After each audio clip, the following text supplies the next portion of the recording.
ribuan rahasia terdalam manusia.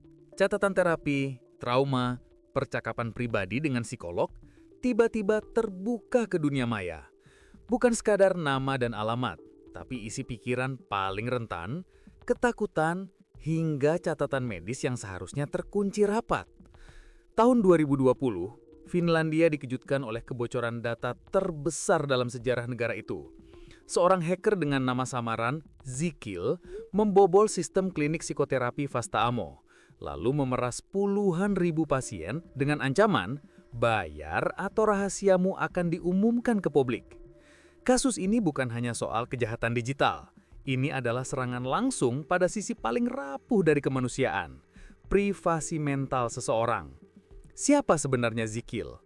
Bagaimana seorang pemuda Finlandia berusia 20-an tahun mampu melumpuhkan sistem, menantang aparat Eropa, hingga akhirnya menjadi buronan internasional?